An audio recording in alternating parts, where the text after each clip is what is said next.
Hello, Stickers and Scuffs fans. It's Cam K and Graydon Bunn here.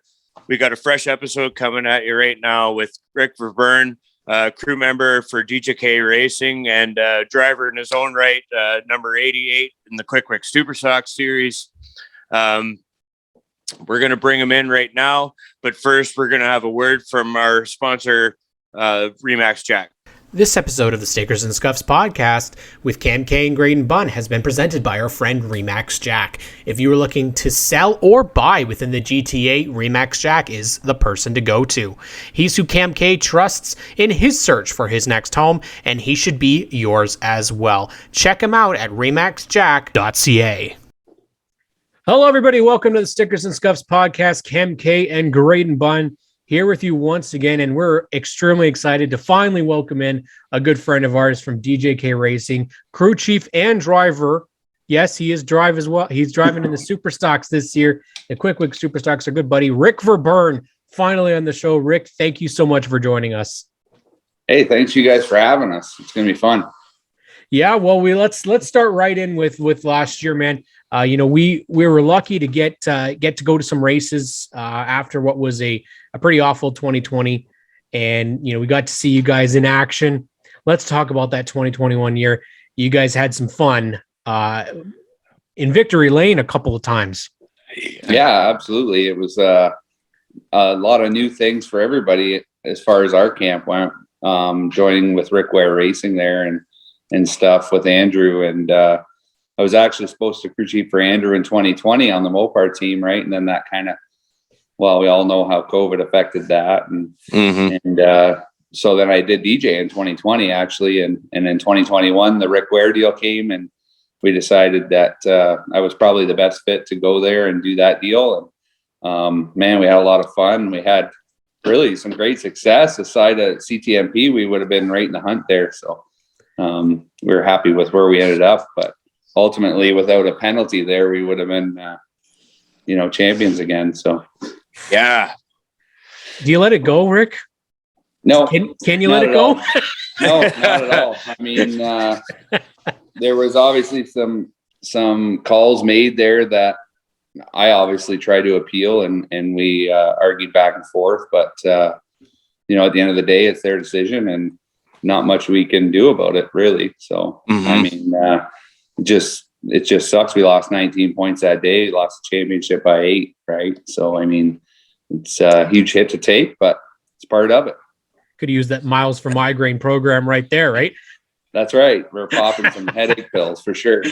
It is. That's a tough pill to swallow. Just keep throwing in the free. Perfect. Oh, Jesus. We'll be here all week, everybody. Yeah, be sure to tip your waitress. Yeah. The difference is last year, you went from having a really small field in 2020, kind of 3 weekends. All of a sudden, you had a championship weekend, double headers. Now we head into 2022, Rick. We're getting back to the real deal here. This is full long races again. This is out east, out west. Sure. Yeah, absolutely. What's the preparation like for this year? Absolutely. Well, this year I'll be back on top of the box for DJ Kennington, and I'm really, really looking forward to that. Him and I got really good chemistry. We're pretty hard on each other, to be honest. You fit right in. But I'm up for the challenge. I always tell him he's actually uncrew-chiefable, but we'll have some fun going forward. And I honestly can't wait to get back to kind of a normal schedule where we go coast to coast. And we're having some fun, with the guys on the weekends when we're away. And it is hard up with family, but I bring my family to a lot of these things. So I'm really looking forward to it. And I mean, our oval program, everybody knows it's really good. It's decent. I'm working and DJ's working. We're working hard. We learned a lot with John Fletcher last year, working towards our road course program. And we all know DJ can get it done behind the wheel. We just got to give him a car that, like we gave to Andrew, and I know Andrew's excellent on the road courses, but we got to step up our program and on my end and get him a car that he can win with. Rick, I wasn't even going to go there, but since you brought up John Fletcher, he's a name that for the Pinty Series fans, if you don't hear it, I mean, he's not in the driver's seat, but he's a name that you hear an awful lot in the garage area. Talk about John Fletcher, just how much of a wealth of knowledge that guy is. Well, he's like me in that sense, started driving, right? And he went into a deep process of building chassis and since been working with the Klutz at Legendary building cars, right? So the guy is a bundle full of knowledge. And when it comes to the road racing, he's just incredible, and I learned a lot from him last year. And obviously he crew chief DJ on quite a bit of those events. And then, you got to go race against him at CTMP when you bring Gary back out. And this year it looks like Gary's running a full schedule. So that's kind of exciting in the same sense, but hoping John is wishing he didn't teach me anything.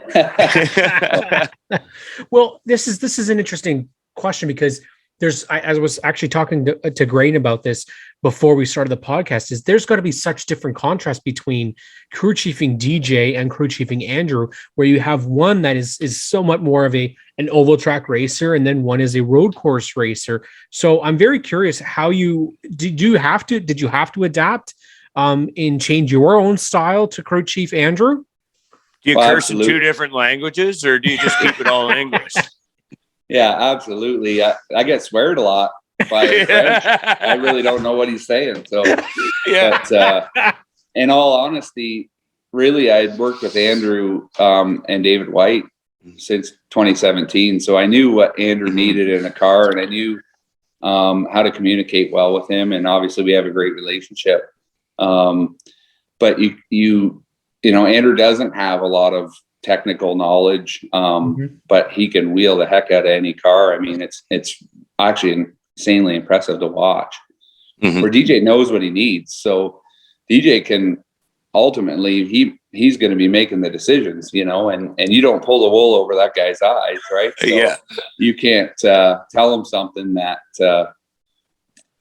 isn't true, or you can't pump him up false, where I could do that with Andrew a little bit, and Andrew would step it up and pull through like we did at Delaware. I remember one comment I asked him after the first race on Sunday at Delaware. I said, think about what you're going to need in your car for the second race. And he says to me, what I'm going to need is somebody to drop a bomb on this place.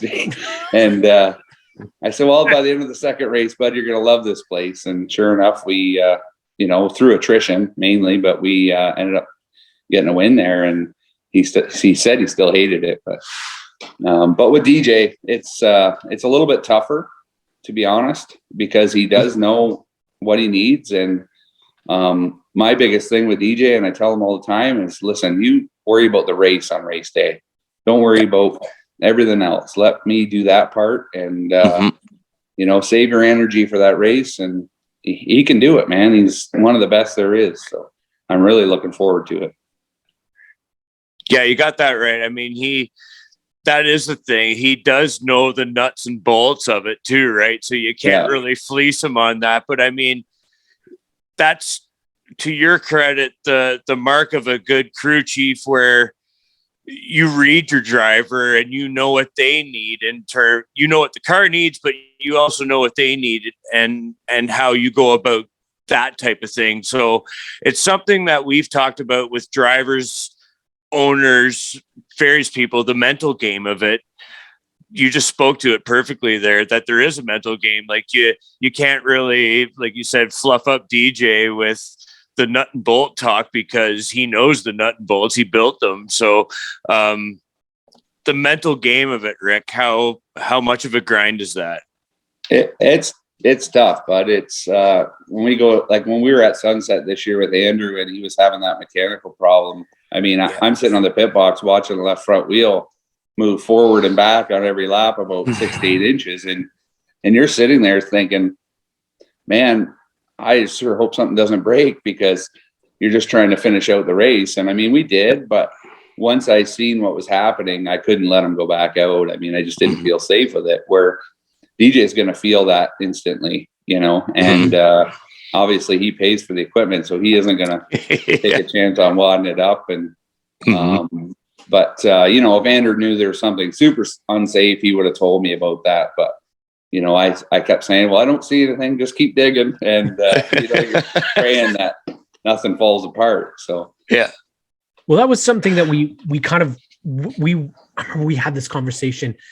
Graydon and I were talking while we were watching a lot of the races. It seemed like every week somebody had a mechanical failure, which is so unheard of for the Pinty series, that for like every race, either it was Cameron or it was you guys, or it was, it was never LP. They were fine all season, but it always seemed like somebody had some sort of difficulty.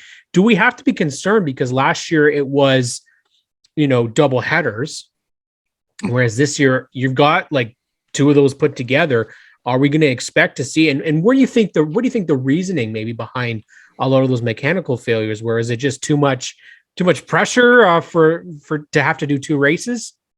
Well, I think when you compress 10 races into an 11-week period, it's, the stuff at the shop. I mean, we work as hard as we can, but ultimately, at DJK, there's 2 full-time guys, and then, a handful of us on weeknights. But when you compress that many races into a short time, stuff gets missed, plain and simple. I mean, it's you try your best and you work with what you got. And I mean, even to get parts quick enough.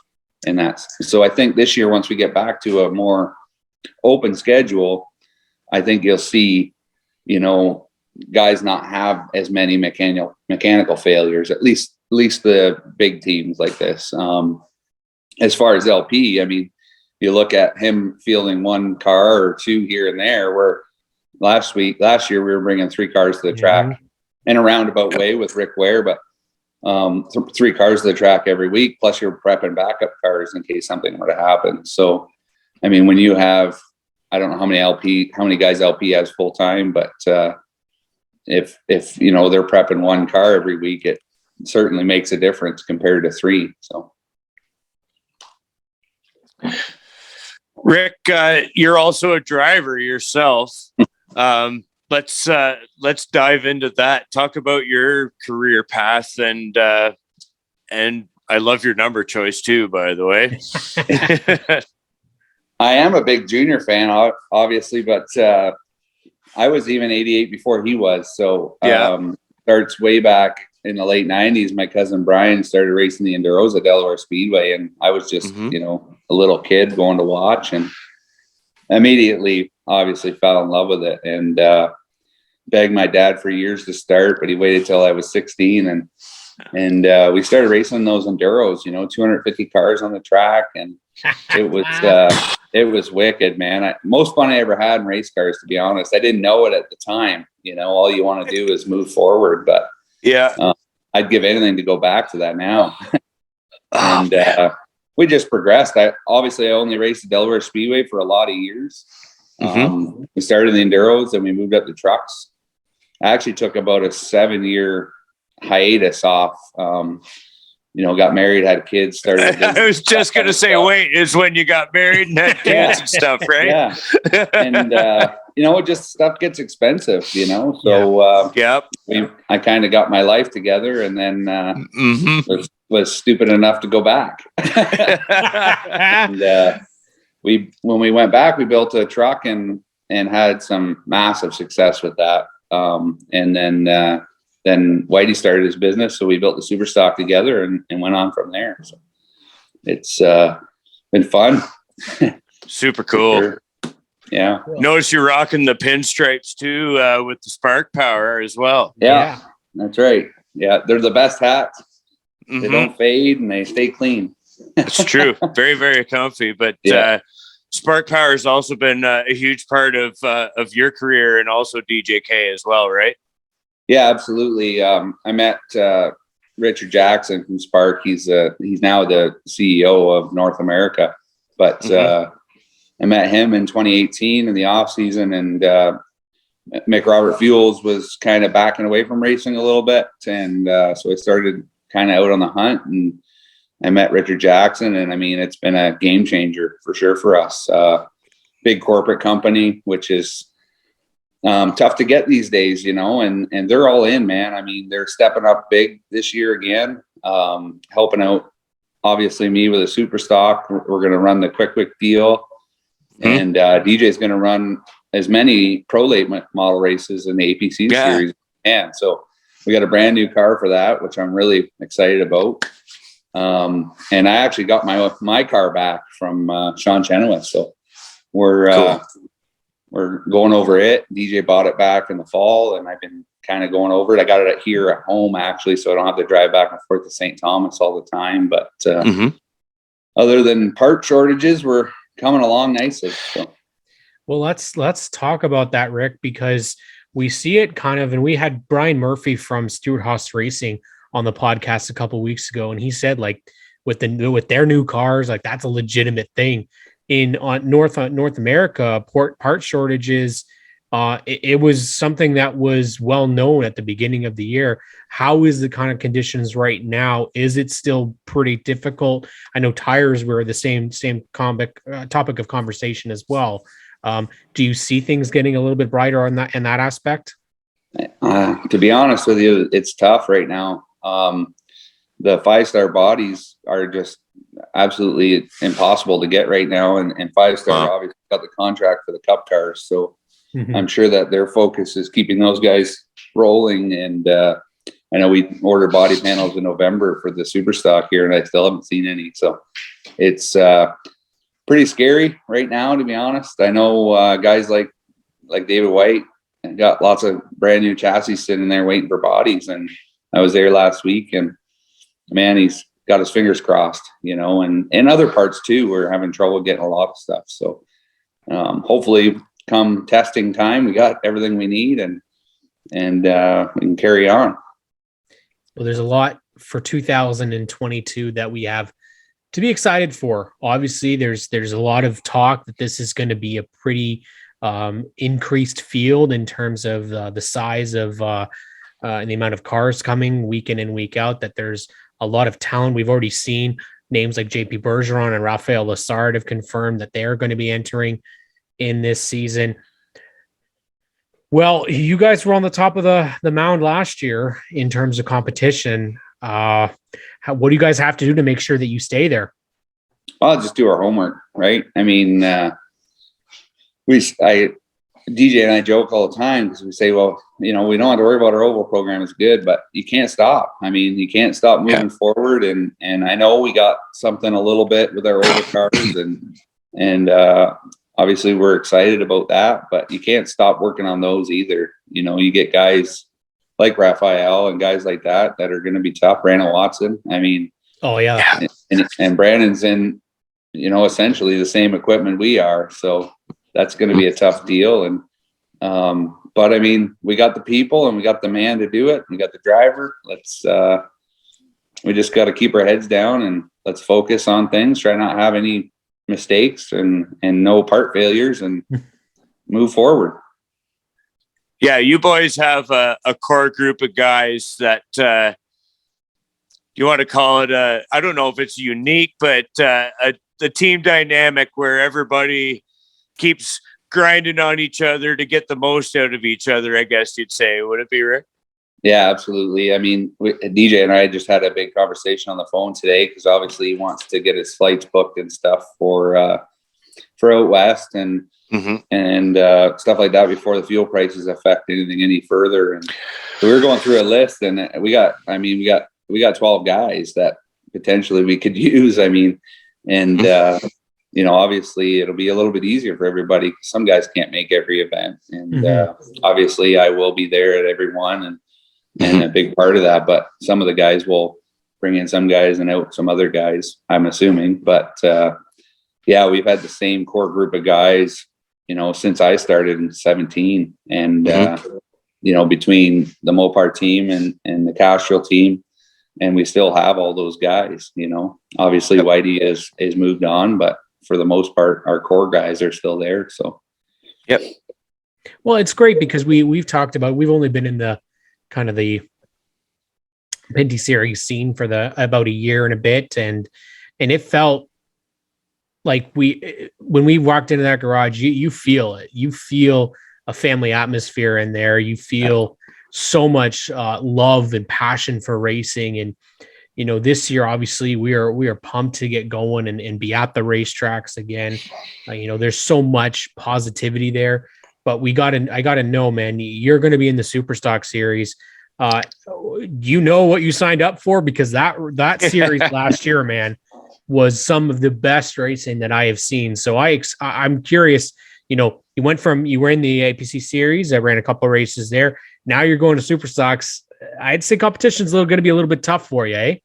Yeah, for sure. And to be honest with you, going to late model last year, we had some fun with it, but it wasn't really up my alley. I like the heavier car that I can handle a little, like manhandle a little more. And but taking that year off of that, I'm not going to lie, is going to put me behind a little bit. And I mean, these guys are good, like Lane Zardo and Trevor Culver. I mean, these guys are good, and we'll give it our best shot, and go out there. And there's actually 2 racetracks I've never raced on myself, with Sunset and Peterborough. So, all right. Flamborough, I feel like we got a pretty good grasp on, and obviously Delaware, I'm super comfortable with, but Peterborough and Sunset will be a whole new ball game for me. So, and with the way the Pinty schedule goes for us, testing before those events is going to make it tough. So, but we got a really good car, and we got a really good crew and group of guys. So, I'm really looking forward to it, man. I'm going to try my best. And, evidently with the point structure the way it is, that would incense me, and I got to run, I think, 6 races at Delaware Speedway Friday night. So whether I can physically make that happen or not, we're going to try our best, but, we're mainly going out there to have some fun. And I wanted to do the traveling series, and we did it in 2020. We did the first kind of APC tour with the Super Stocks. I was actually a big, I talked to Luke a lot about trying to pressure him into doing that in 2020, and we finally got it to happen. So we're looking forward to it. I think it's a great deal. And I mean, you got a bunch more guys in this year. Jamie Cox has got a ride. There's going to be a bunch of new cars. I know at least 5 or 6 brand new cars being built. So she's going to be tough. It'd be just like the old Cathcar days, and that's what everybody strives for. It really, definitely. This is definitely true. Like the cast car, that's the bar, I think, that you need to kind of set. And I think we've kind of seen, like, the APC Series has its moments where it gets a little chaotic, and the Super Stocks is something that we, was the first time I had ever seen it last year. I think Graydon was the same. Like, we never got to really witness it. We got it as a surprise, actually. We weren't expecting it at Sunset Speedway. And it was just like, man, I want to see more and more and more of this. So we're definitely making sure that we are going to make it. I think we're actually on the schedule to go to Peterborough for the Super Stocks APC race there. So we'll be so excited to see the 88 sparking and powering its way through the field. And, always filling that car up with your Castrol oil, taking care of the car on the track, and then taking care of our man DJ as crew chief. Rick, we want to thank you so much for joining us on the Stickers and Scuffs podcast this week. All the best of luck, and we will see you at the track. And that's such a great thing to say.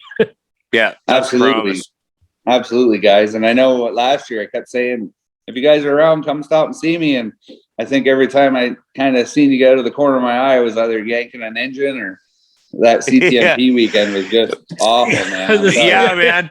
I was going to bring that up before we go. We will touch on that then, because from our campsite, we had a good view of the paddock area, and it was past dark, and I could see the lights on in the hauler. So the boys and I meandered up there, and we just, I know DJ stuck his head out from under the hood and just did a quick hey, and we weren't looking for any sort of social interaction, but we could hear tailpipes coming off the car, and I'm like, holy shit, they're pulling an engine. So what a weekend, guys. You work so hard, and we put 2 different engines in Andrew's cars with just such a weird thing happening where the frost plug come off the camshaft, and that's where the oil was coming from. Yeah. No sooner did we get those engines switched and DJ come in after his qualifying lap on Sunday and said, I got an engine issue. I'm like, are you kidding me?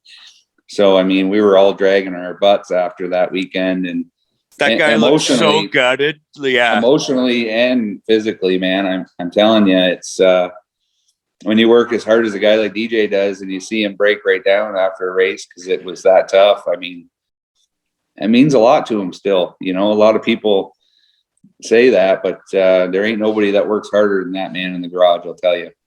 Damn right. Yeah, does it all himself, and that's the big difference. Absolutely. You know, and so we like to see these and like to hear these stories because that's what we're so passionate, why we're so passionate about this racing series, why we want to tout it, why we want to bring people and sponsors to it, because it's stories like this. It's the commitment and the passion. We want other people to feel that too. We want people to see exactly what we see. And obviously, you know, it's not just that they have great Pinty's chicken, it's that they have great racing. Yeah. So Rick, we can't wait to see you at the track this year. We'll definitely be there with the camera, and we'll definitely have some fun, and can't wait to see you guys on track winning races this year. Absolutely. I should have all kinds of time because we'll go down, instead of running 3 cars, 4 cars every race, we'll have one to worry about. And our main goal is to put that car in victory lane every week. And I believe we can do it, man. The DJ's bound and determined we're going to get a road course program back up on top, and we're going to make it happen. So count us in. We're in the hunt. No doubt about it. Thank you, Rick. Take care, guys.